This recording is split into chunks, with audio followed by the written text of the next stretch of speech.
jadi pada soal ini terdapat 3 pertanyaan, di mana pertanyaan pertama itu adalah apa itu sel?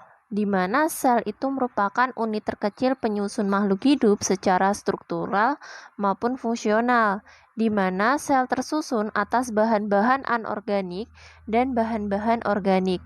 Bahan anorganik seperti air, garam, dan mineral maupun gas.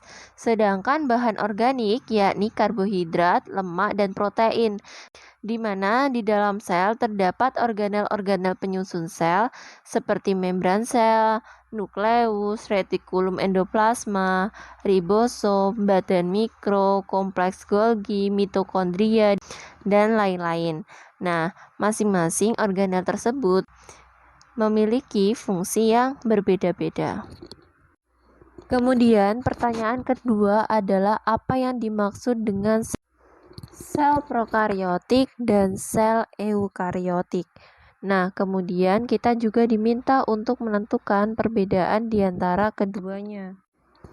Yang mana pertama saya jelaskan terlebih dahulu terkait sel prokaryotik, di mana sel prokaryotik itu merupakan sel yang tidak memiliki nukleus. Nah, sebaliknya beberapa prokaryotik seperti bakteri memiliki wilayah di dalam sel di mana bahan genetik bebas tergantung.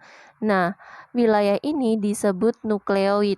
Nah, kemudian yang kedua adalah mereka semua adalah mikroorganisme sel tunggal, di mana contohnya adalah cyanobacteria. Kemudian selanjutnya adalah ukuran selnya adalah 0,1 hingga 0,5 mikrometer dengan diameternya. Kemudian bahan keturunannya bisa berupa DNA maupun RNA. Selanjutnya atau yang terakhir adalah prokaryotik itu berkembang dengan pembelahan biner, di mana suatu bentuk reproduksi seksual. Nah, kalau sudah tahu tentang sel prokaryotik, saya jelaskan terkait sel eukaryotik.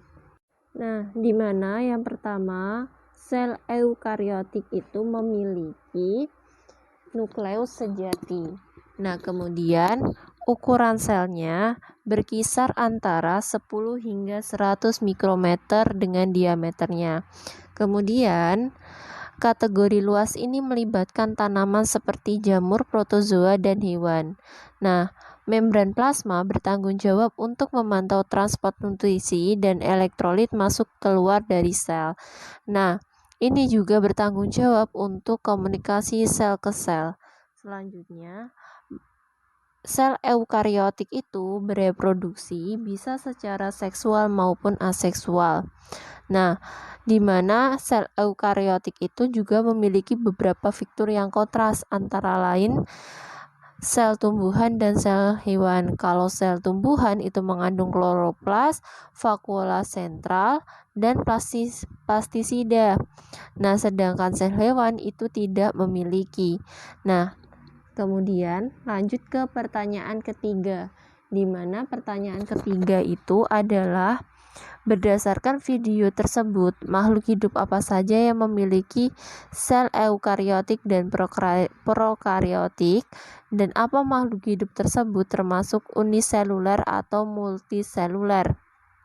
Nah, berdasarkan jumlah sel makhluk hidup itu dibedakan menjadi dua ya, yakni uniseluler dan multiseluler, di mana uniseluler itu berarti memiliki satu sel, adapun multiseluler berarti memiliki banyak sel.